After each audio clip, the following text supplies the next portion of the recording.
Chapter 6.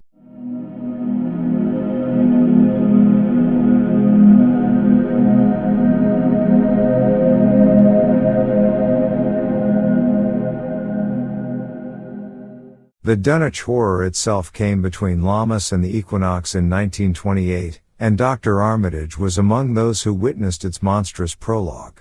He had heard, meanwhile, of Whateley's grotesque trip to Cambridge, and of his frantic efforts to borrow or copy from the Necronomicon at the Widener Library. Those efforts had been in vain, since Armitage had issued warnings of the keenest intensity to all librarians having charge of the dreaded volume. Wilbur had been shockingly nervous at Cambridge, anxious for the book, yet almost equally anxious to get home again, as if he feared the results of being away long. Early in August the half-expected outcome developed, and in the small hours of the third Dr. Armitage was awakened suddenly by the wild, fierce cries of the savage watchdog on the college campus. Deep and terrible, the snarling, half-mad growls and barks continued always in mounting volume, but with hideously significant pauses. Then there rang out a scream from a wholly different throat. Such a scream as roused half the sleepers of Arkham and haunted their dreams ever afterward. Such a scream as could come from no being born of earth, or wholly of earth.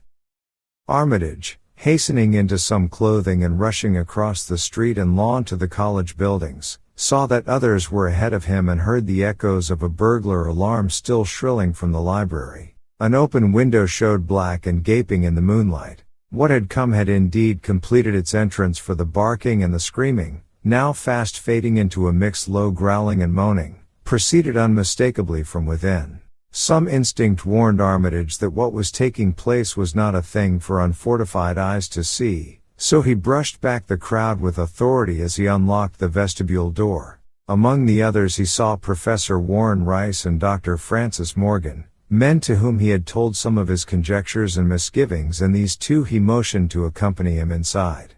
The inward sounds, except for a watchful, droning whine from the dog, had by this time quite subsided, but Armitage now perceived with a sudden start that a loud chorus of whippoorwills among the shrubbery had commenced a damnably rhythmical piping, as if in unison with the last breaths of a dying man.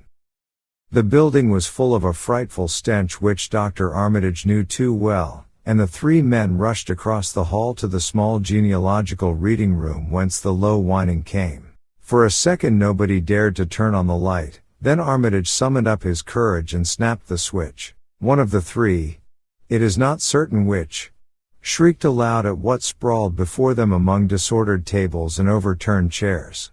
Professor Rice declares that he wholly lost consciousness for an instant, though he did not stumble or fall. The thing that lay half bent on its side in a fetid pool of greenish-yellow ichor and tarry stickiness was almost 9 feet tall, and the dog had torn off all the clothing and some of the skin. It was not quite dead, but twitched silently and spasmodically while its chest heaved in monstrous unison with the mad piping of the expectant whippoorwills outside. Bits of shoe leather and fragments of apparel were scattered about the room, and just inside the window an empty canvas sack lay where it had evidently been thrown. Near the central desk a revolver had fallen, a dented but undischarged cartridge later explaining why it had not been fired. The thing itself, however, crowded out all other images at the time. It would be trite and not wholly accurate to say that no human pen could describe it, but one may properly say that it could not be vividly visualized by anyone whose ideas of aspect and contour are too closely bound up with the common life forms of this planet and of the three known dimensions. It was partly human, beyond a doubt, with very manlike hands and head, and the goatish, chinless face had the stamp of the Whateleys upon it. But the torso and lower parts of the body were teratologically fabulous, so that only generous clothing could ever have enabled it to walk on earth unchallenged or uneradicated. Above the waist it was semi-anthropomorphic, though its chest, where the dog's rending paws still rested watchfully, had the leathery, reticulated hide of a crocodile or alligator. The back was piebald with yellow and black, and dimly suggested the squamous covering of certain snakes. Below the waist, though, it was the worst, for here all human resemblance left off and sheer fantasy began. The skin was thickly covered with coarse black fur, and from the abdomen a score of long greenish-gray tentacles with red sucking mouths protruded limply. Their arrangement was odd, and seemed to follow the symmetries of some cosmic geometry unknown to Earth or the solar system. On each of the hips, deep set in a kind of pinkish, ciliated orbit, was what seemed to be a rudimentary eye, whilst in lieu of a tail there depended a kind of trunk or feeler with purple annular markings, and with many evidences of being an undeveloped mouth or throat. The limbs, save for their black fur, roughly resembled the hind legs of prehistoric Earth's giant saurians and terminated in ridgy veined pads that were neither hooves nor claws. When the thing breathed, its tail and tentacles rhythmically changed color, as if from some circulatory cause normal to the non-human side of its ancestry. In the tentacles this was observable as a deepening of the greenish tinge, whilst in the tail it was manifest as a yellowish appearance which alternated with a sickly grayish-white in the spaces between the purple rings. Of genuine blood there was none, only the fetid greenish-yellow ichor which trickled along the painted floor beyond the radius of the stickiness, and left a curious discoloration behind it. As the presence of the three men seemed to rouse the dying thing, it began to mumble without turning or raising its head.